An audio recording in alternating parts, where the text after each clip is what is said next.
Thanks for sliding into the booth at the Millennial Diner podcast. Hey, it's Phil. I came to the diner a little early today, not to bask in the quiet of the diner before Jeff shows up, but to remind you of all the things. Follow us on social media to get the latest updates and shenanigans, and check out our merch available on TeePublic and the Dashery. Just search Millennial Diner Podcast, you'll find all the things. Executive producer Megan has created for you to consume. Well, not eat, like buy. Don't eat a shirt. Do check out all the t-shirts, sweatshirts, and stickers if you're feeling generous. Now I see Jeff entering the diner, so let's get this show started. Enjoy.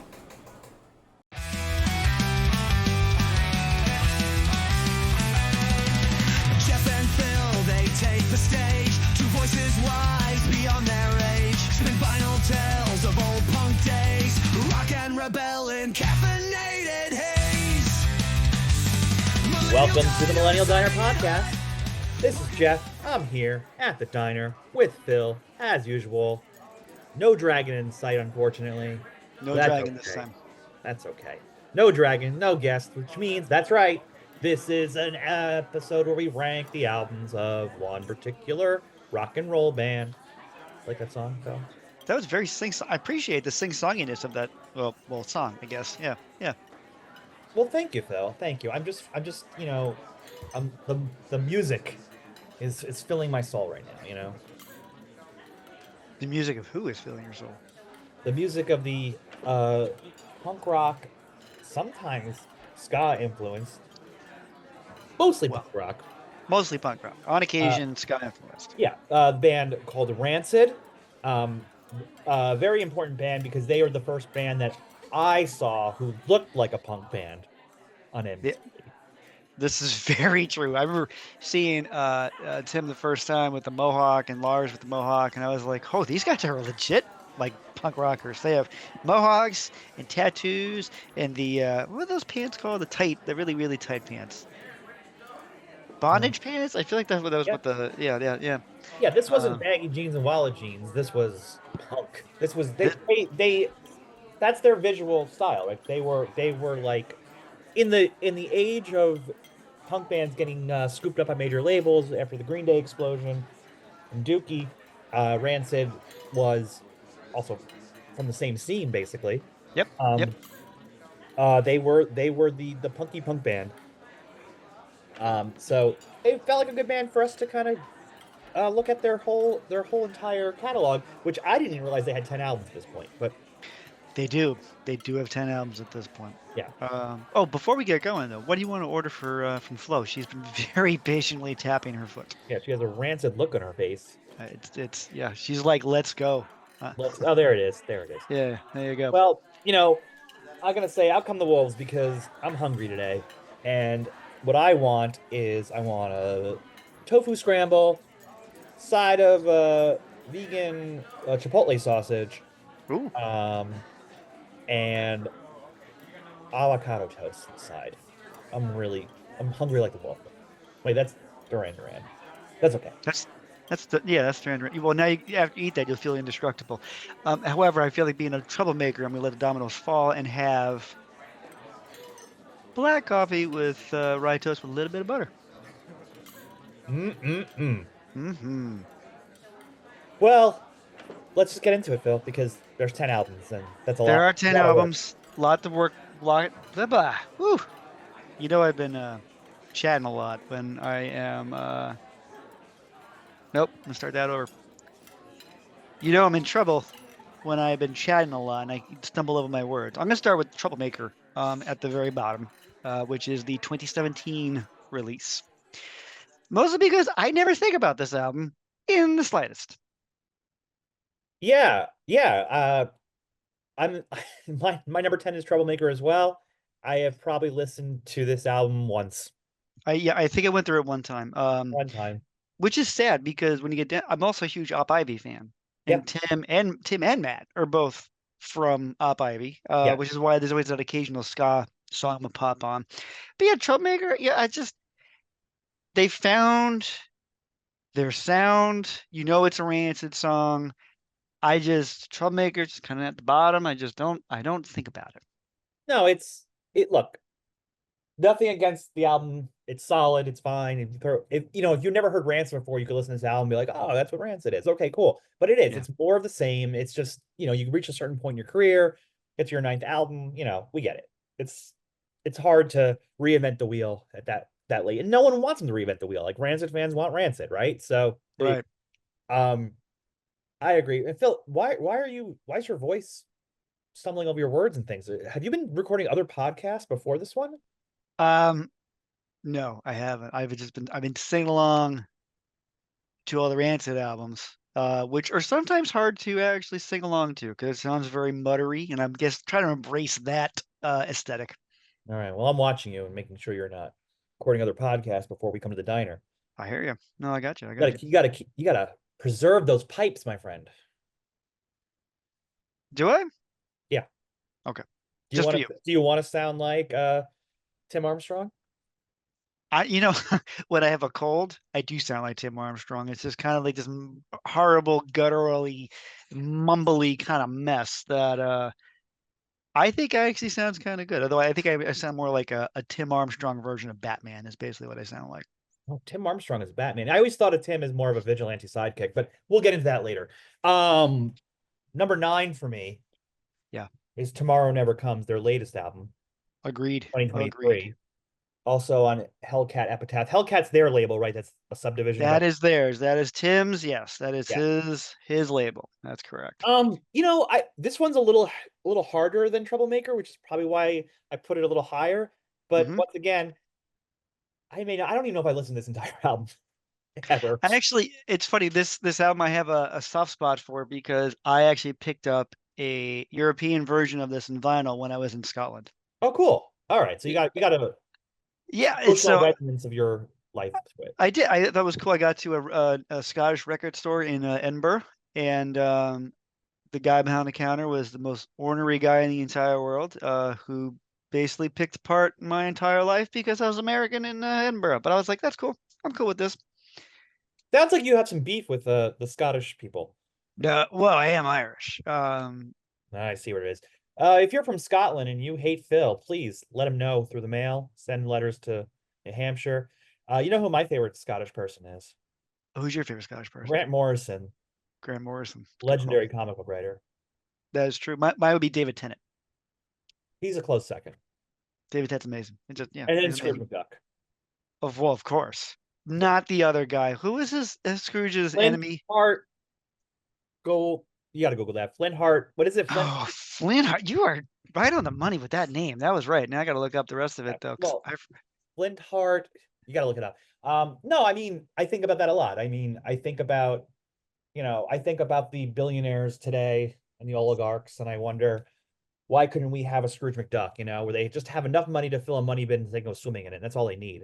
And then they that's can all I give the rest needed. of the money to the people who need it. I'm just saying.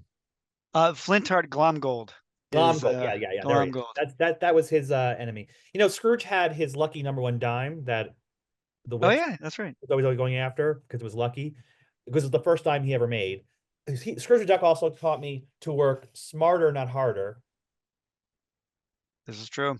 And there was an This is true. episode that I think about all the time where the kids really want to get their allowance early to buy bikes, so they changed. The clock, They right? they, they tricked Scrooge to think it Yes. was the following day. They made the whole world think it was the following day, which meant Scrooge did not pay money he owed to some dictator, and then it was like, That was a very strange episode. I remember that one now. We should bring that up. Yeah. yeah, I don't know. Yeah. I have a I lot of always I have a lot of the original Ducktales just floating in my head at all times. I feel really connected to Launchpad for some reason. I don't know why. Because he crash lands, and that's okay. Also because he was on Darkwing Duck, and I'm a huge Darkwing Duck fan. Well, yeah, that blew my child mind that he could be on both shows. I was like when Blue the Bear was on what was that Tailspin? It was on Tailspin. Tailspin and also the Jungle Book. So yeah. But There's in there's Tailspin he wore a shirt though. That was different. Yeah. yeah, he had yeah, because he was a pilot.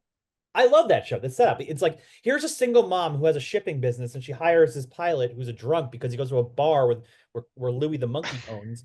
And then there's this kid who's like an orphan who flies on a surfboard in the sky because he like Kit Cloud Kicker, I think his name was. Yeah, yeah, I think that is And right. then Yeah, and you're then they right. had like the threat of these air pirates, which I always thought was really cool.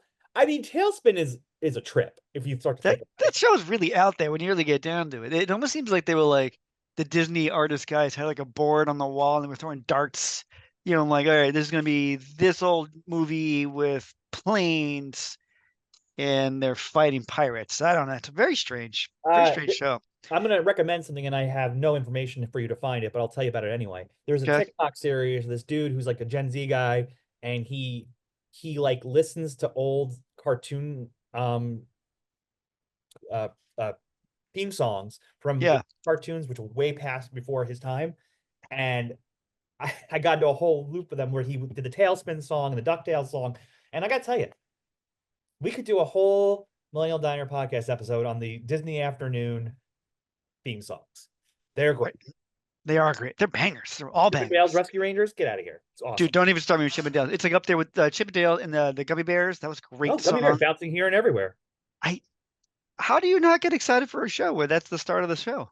Goof Troop, also a great song. Oh my God, Goof Troop. I haven't thought about that one in a while. I actually the Goofy movie is what really gets me. I will watch the Goofy movie and the what was it? Power Trip was the name of that Power musician Line? guy? Powerline, Power Line or Power Power Drive, Trip? something like that. Yeah.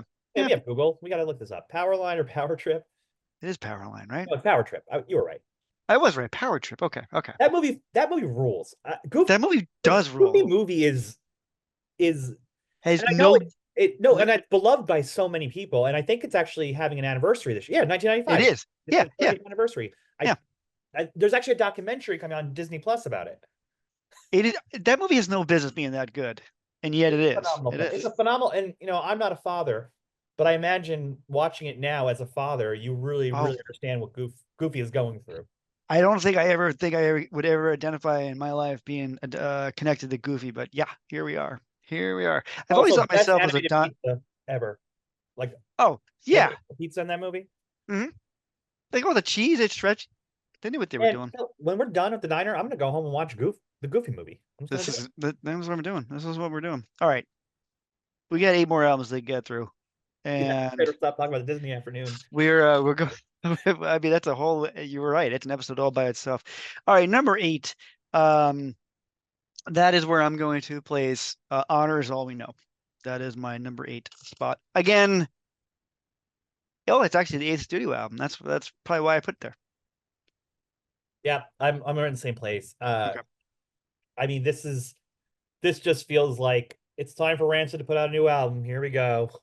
Here we go. And again, it's nothing bad about these albums. I feel like the later, okay, you know how like Ramones basically is the Ramones the entire time? That makes no sense. I'm going to try to expand on that now. So the Ramones sounded like the Ramones every album, Yeah. right? There's very little movement, trying different things, which is not bad. I'm just saying, when you hear a lot of it, you get like, okay, got it. Ramones album. I feel like the last 3 or so Rancid album, although I like Tomorrow Never Comes. I do like that. But I feel like the last like three-ish Rancid albums have kind of been all the same. We know how to write a Rancid song.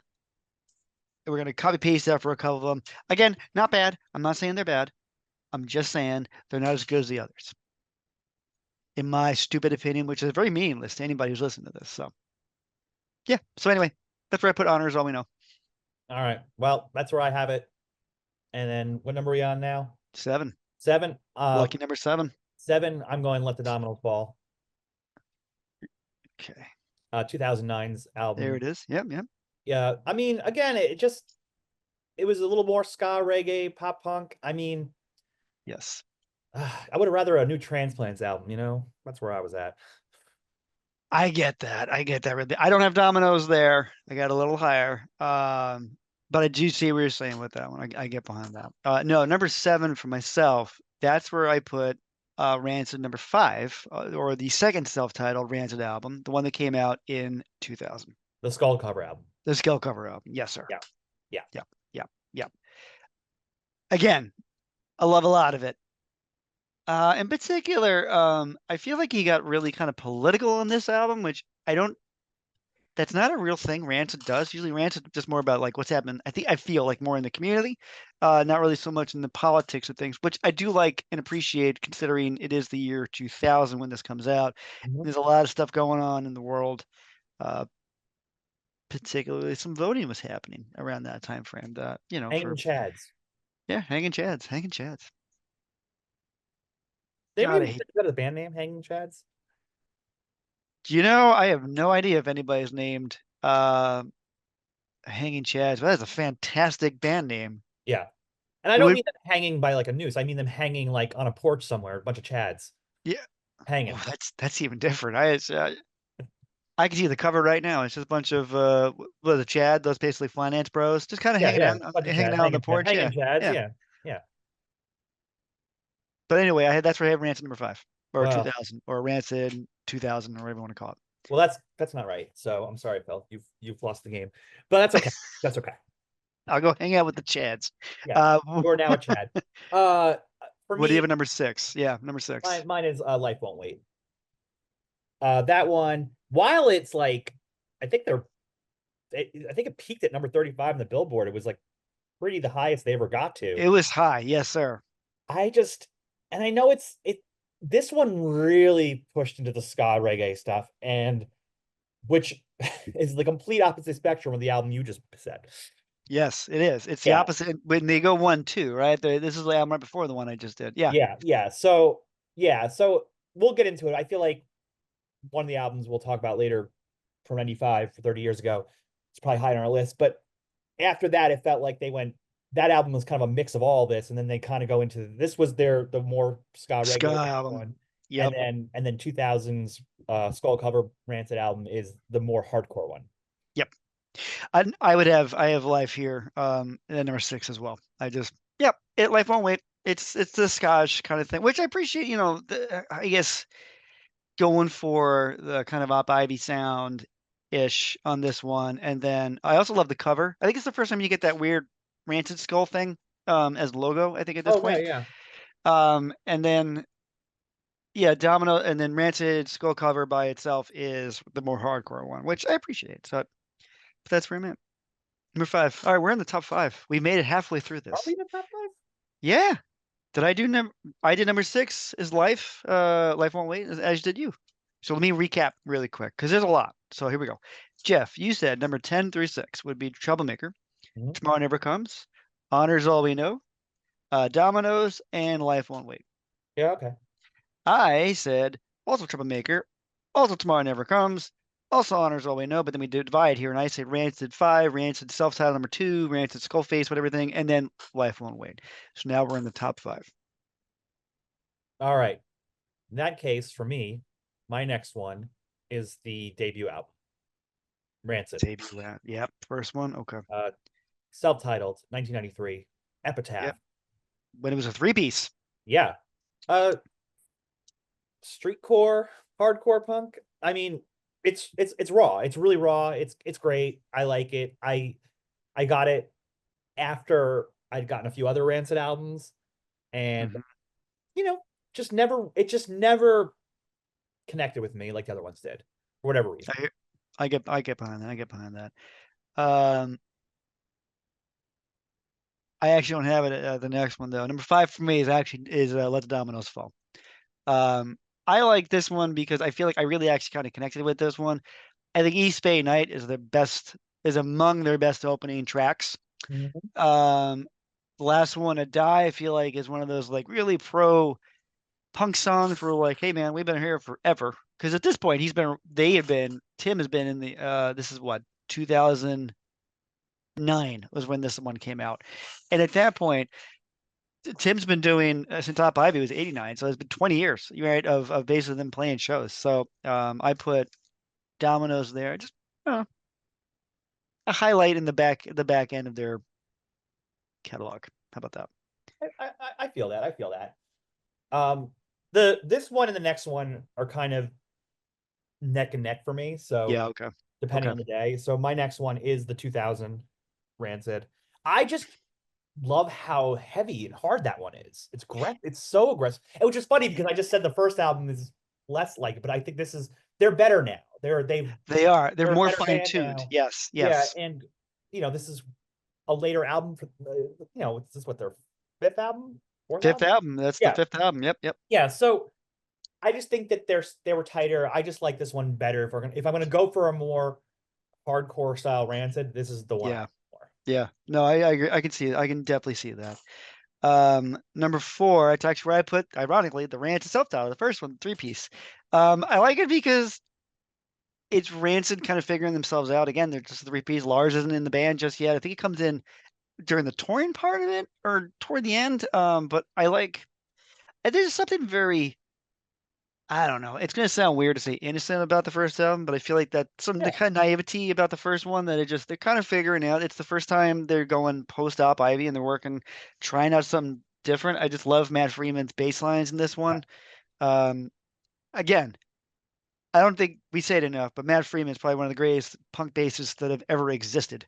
Up there with Carl Alvarez of the Descendants and all, and Mike Dirnt of Dookie. Just fabulous bass players in punk Mike music. Dirnt of Green Day, who made an album called Duke. Oh, I said Duke. I did. You're right. You're right. Yes, he was on Dookie. I would just like to say that if Pete Wentz and Mark Hoppus are upset with Phil's decision to leave them off his bassist list, I said the you know where to find him. under heralded bassists. At least if I didn't, I'm going to make that qualification right now. I think these are three bassists that don't get enough credit. Because we all know Mark Hoppus is he can make a whole song out of it. He's like the primus of bassists for punk world. He can make a whole song out of a bass. He plays the bass like a guitar. That's why I He think. does, yeah. I mean, what I say primus, Les Claypool of the punk Yeah, world. He's so good at it. It's always like this soft, introspective opening he will make. Again, we're talking about Mark Hoppus, not Les Claypool, and he just adds such a dynamic level to it. He does. He does play it like a guitar. I never thought about it like that. That's a good point. Also, Dan from Alkaline Trio is mad at me now too. yeah. I was gonna say Just Dan saying. is mad at me for not even having him to help. Not Dan is mad at me for not telling you that he's mad at you for not leaving on the list. Yeah. So I'm gonna add Dan from Alkaline Trio on there too. Oh. All Maybe right. he'll What just do you? open your door, and then you can woo him. I would. Now he'd more like move me. I mean, the way that man sings. Where are we? Number three. We're on number three. We are on number three. Number three for me, because this is just how I roll. This is their poppier album, but I like it a lot. It's indestructible.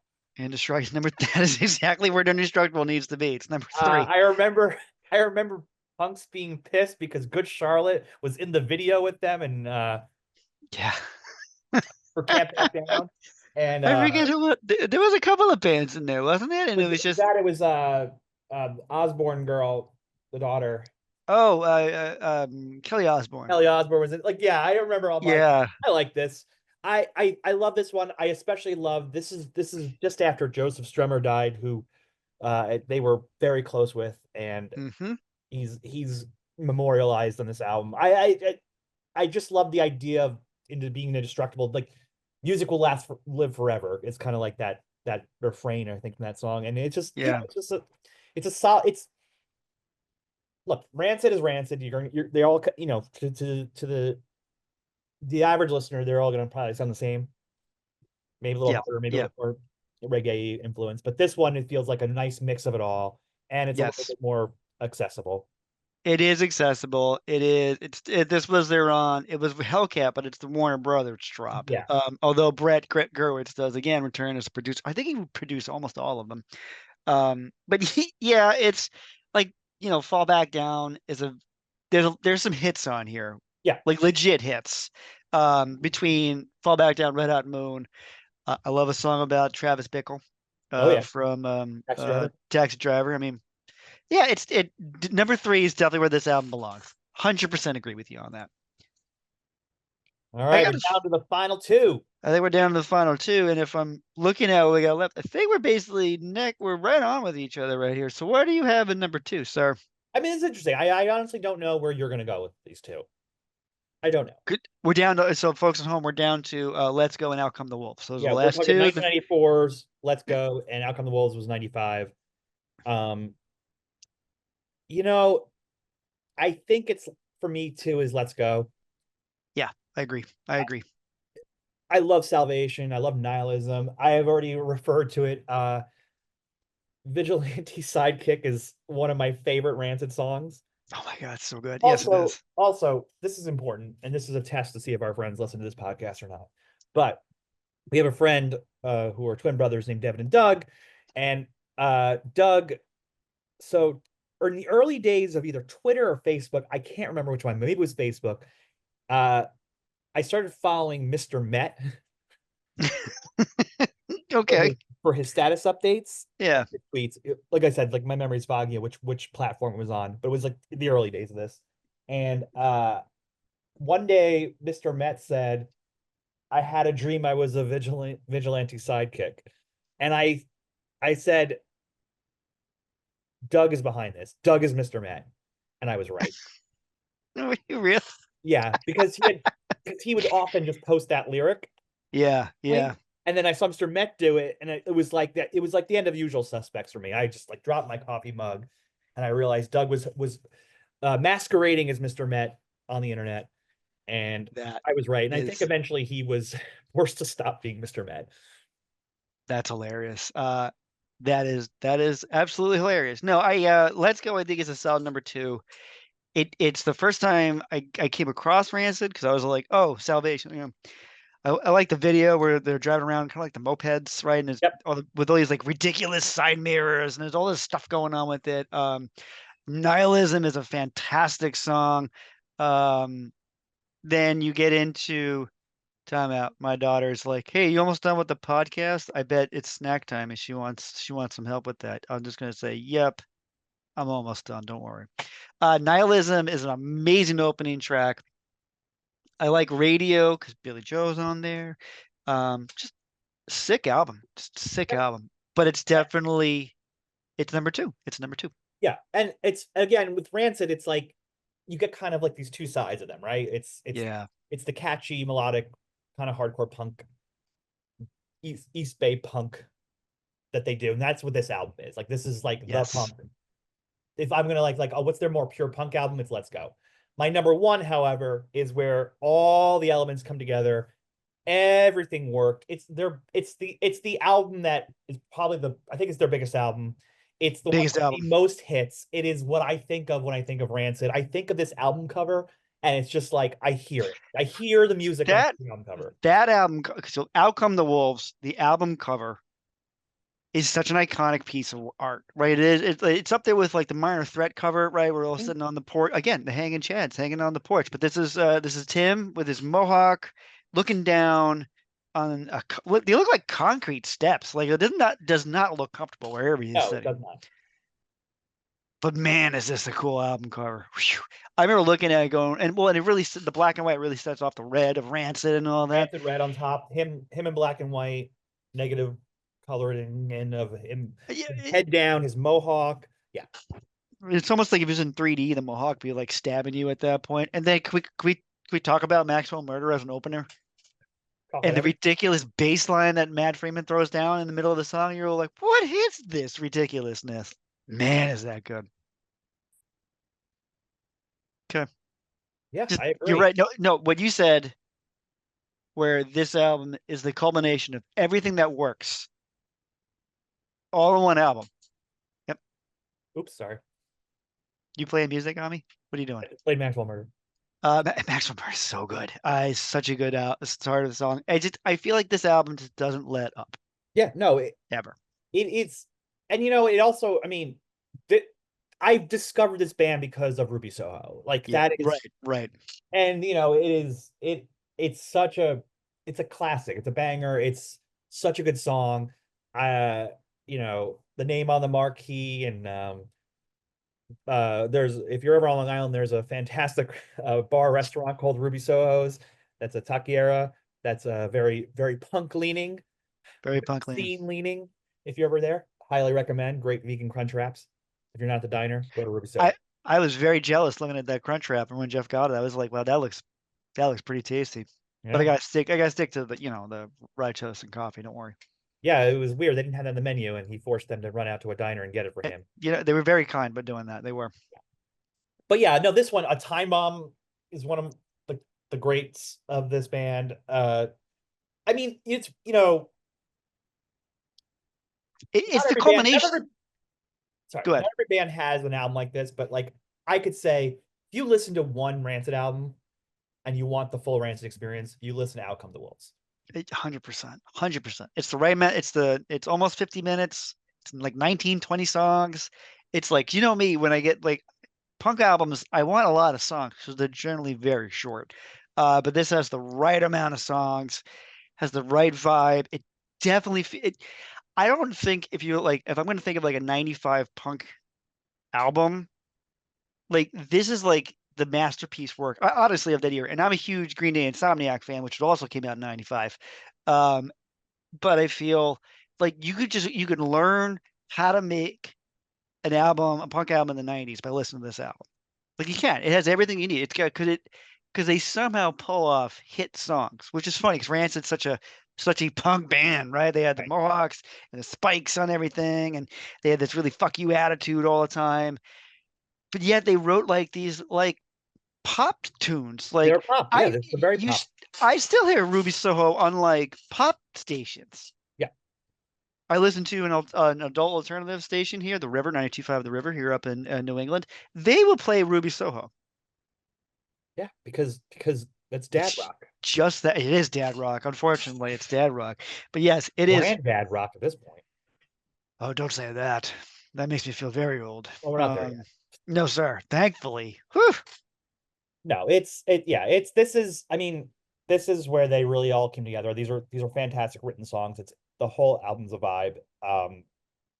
It's super fun. I mean, I had a boombox tape and CD player that I had Hmm. inherited from my dad, I guess, at some point, and I would blast this CD with my windows open, hoping the neighborhood would know that I was punk. Just so they knew, right? Yeah, they Yeah, knew not to mess around. Don't mess around with Jeff. he's punk. He's punk. Don't mess around with him. So what if he wants to end the show and go watch a Goofy movie? He's punk. Actually, no. I actually feel it's very punk rock to openly say you love the Goofy movie because I'm in on that one. Being punk just means being, having integrity and being yourself, you know? This is very well, which is funny because in '95 when this album came out, we were like, what's punk rock at that, right? What is punk, right? What's pop punk? Because I remember, as I mentioned a moment ago, Green Day put out Insomniac. One of the songs on Insomniac is '86, which is a song about how Green Day got kicked out of the punk scene, particularly in San Francisco, because they sold out. Here's Rancid coming out, although This is this is Epitaph, though. Epitaph. This is still, but the next one is on was I say MCA? One of them. Um, you know, I don't know. Well, also Epitaph, this is post Smash. So Epitaph is That's true. on the radar of everybody now. Last I knew, Smash is still the best-selling independent record of all time. I think we need to look it up. I feel like something just surpassed it in the last decade, but Ooh, I'm I'm gonna not look sure. this up now. I know I'm gonna look it up because All I need right. to see if I'm right. Hang on. I know it was for a long time though. Well, NWA was the one from 1991. I can tell you that. These are number one albums. Nope, nope, nope, nope. Well, you know what? This is some homework assignment. Maybe Homework assignment. maybe one of your beloved listeners will tell you the truth, and or maybe I'm completely wrong, and I just sent you on a wild goose chase. It would be the first wild goose chase I sent you on, Phil, and it won't be the last. No, this is absolutely true. If I'm gonna say any of our listeners, it's gonna be Ben the Viking. He's the one who's gonna let me know. There you So go. Ben, if you listen to this, let me know. I Yes. appreciate you, sir. Thank you, Ben the Viking. Let's give this episode a Viking funeral. Okay, you're gonna push it off into the water. Shoot flaming arrows at it. Are you gonna shoot the arrow? Or do you want me to shoot the arrow? We're both gonna shoot flaming arrows. Ooh, even better. I like where this is going. All right, fire away. All right. Anybody we want to thank? I do actually. I would like to thank Jacob for doing all of our music and some of our editing. I also like to thank our executive producer, my wife Megan, for doing everything she does for this show. Remember, if you want to help us out, help pay the bills a little bit, we'd always appreciate that. You can always check out our store, check out social media to find the two stores we have available. Nope, let's try that again. Check out our social media to see where the two stores that we have available to buy merches. I'm just butchering this all together. Merchandise, because I'm trying to do two things at once. That's what the problem is. Jeff, which one of the triplets of Huey, Dewey, and Louie do you like best? Oh, Dewey. Dewey, the blue, Yeah. that blue, yeah, yeah. I think I always liked Huey, the red one, because I think he always got in trouble, and I feel like I always got in trouble. I understand that. Yeah. All right. All So right. next time we got to talk about the good movie, our recap of it. Maybe we will. Maybe I will. Yeah, let's do it. Let's do it. You have to watch it. Have your kids watch a Goofy movie? No, they haven't. No, they Maybe it's haven't. time to sit down with dad and watch a Goofy movie. It's what every child should do with their father, at least It's one. not, it's rite of passage at this point. Yes, sir. Yeah. All right, we're going to watch the Goofy movie. Thanks for coming to the diner. We'll see you next time.